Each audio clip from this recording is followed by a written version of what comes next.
lupa kan Ustaz. Assalamualaikum warahmatullahi wabarakatuh. Hamdan wa syukran lillah wa salatu wassalamu ala rasulillah. Rabbi shrahli sadri wa yassirli amri wahlul 'uqdatam min lisani yafqahu qawli. Raditu billahi rabbah wa bi islami dina wa bi muhammadin nabiyya wa rasulullah. Rabbi jidna ilman warzuqna fahman wa amalan salihah. Allahumma sholli ala sayyidina Muhammad wa ala ali sayyidina Muhammad. La haula wala quwata illa billahil aliyil azim. Apa kabar sahabat surga dimanapun Anda berada? Mudah-mudahan kita senantiasa sehat dan dalam lindungan Allah Subhanahu wa Ta'ala. Amin ya Rabbal 'Alamin. Puji syukur kita panjatkan kehadirat Allah Subhanahu wa Ta'ala karena atas limpahan rahmat dan karunia-Nya sehingga kita bisa hadir pada malam pertama bulan suci Ramadan ini. Sebagai motivasi kita pada malam ini, barang siapa yang sholat tarawih pada malam ini, maka Allah Subhanahu wa Ta'ala akan memberikan dia ganjaran seolah-olah seperti dia bayi yang baru lahir, bersih tanpa noda. Mudah-mudahan kita yang hadir pada hari ini amal ibadahnya dapat diterima oleh Allah Subhanahu wa Ta'ala. Amin ya Rabbal 'Alamin.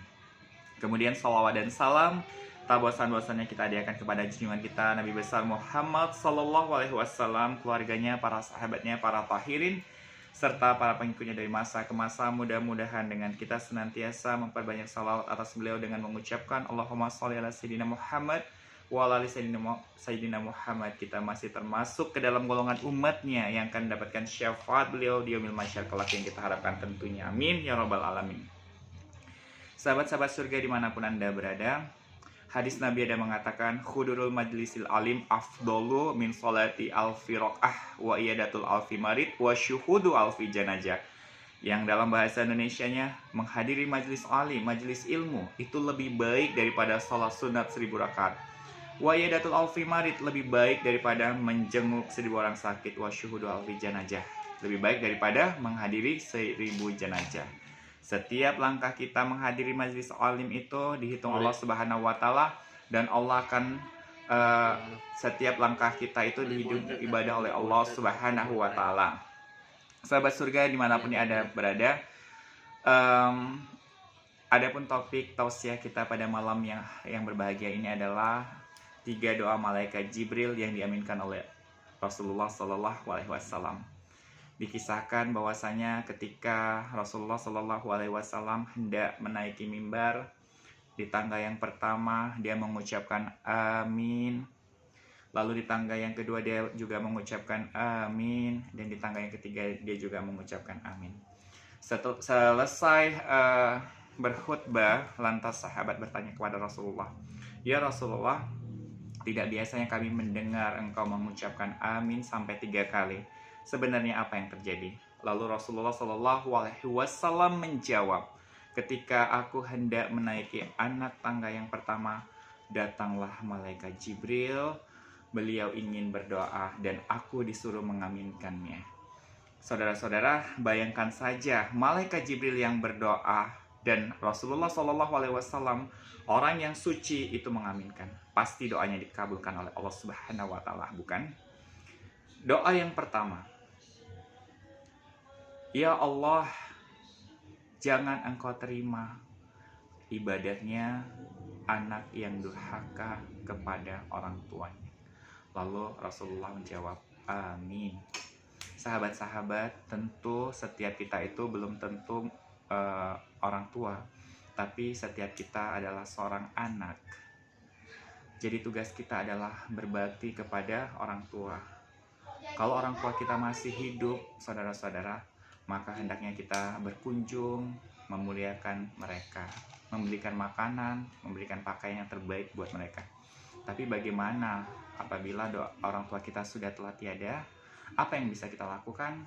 Yang kita lakukan adalah yang pertama, menziarahi makamnya, kemudian selalu mendoakannya, kemudian kita tetap bersilaturahmi dengan sahabat-sahabatnya pada saat di dunia, dan kita melanjutkan keinginan mereka.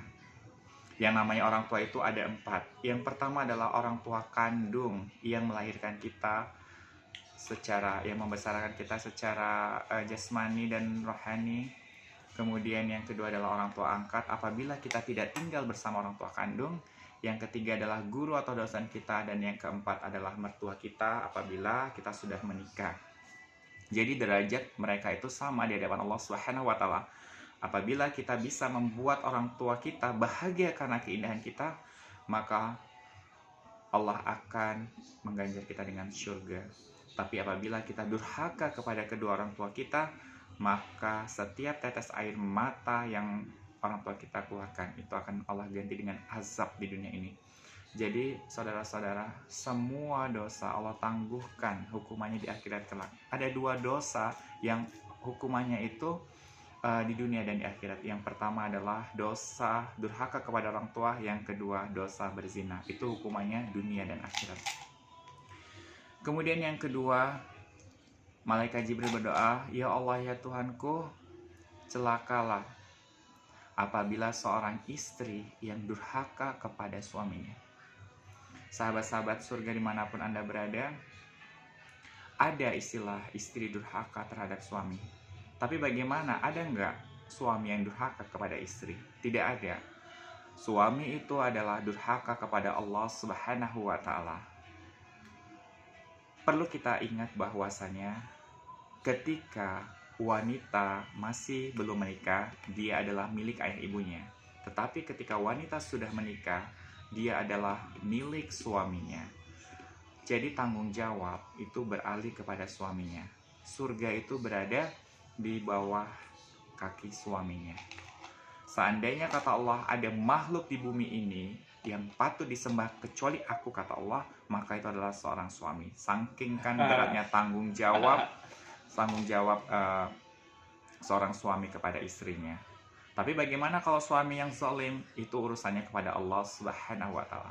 Kemudian doa malaikat Jibril yang ketiga adalah, "Ya Allah, celakalah orang yang memutuskan silaturahmi."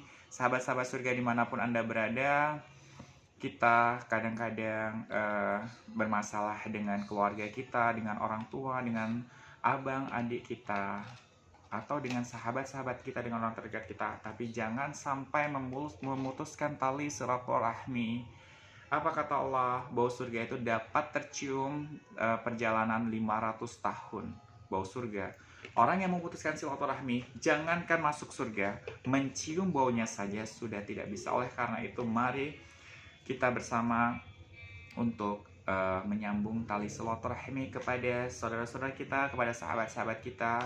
Karena ibadah kita itu, sholat kita akan sia-sia apabila kita memutuskan silaturahmi. Dosa kita kepada Allah Subhanahu wa Ta'ala, sebelum kita mohon ampun, Allah Subhanahu wa Ta'ala akan mengampuni karena kasih sayang Allah seluas langit dan bumi. Namun dosa kita kepada manusia, sebelum orang tersebut memaafkan, maka Allah Subhanahu wa Ta'ala tidak akan memaafkan. Sahabat-sahabat surga dimanapun berada, itulah tadi 3 doa malaikat Jibril yang diaminkan oleh Allah Rasulullah Shallallahu Alaihi Wasallam. Yang pertama adalah celakalah seorang anak yang durhaka kepada kedua orang tuanya. Yang kedua, celakalah seorang istri yang durhaka kepada suaminya. Dan yang ketiga, celakalah seseorang yang memutuskan silaturahmi.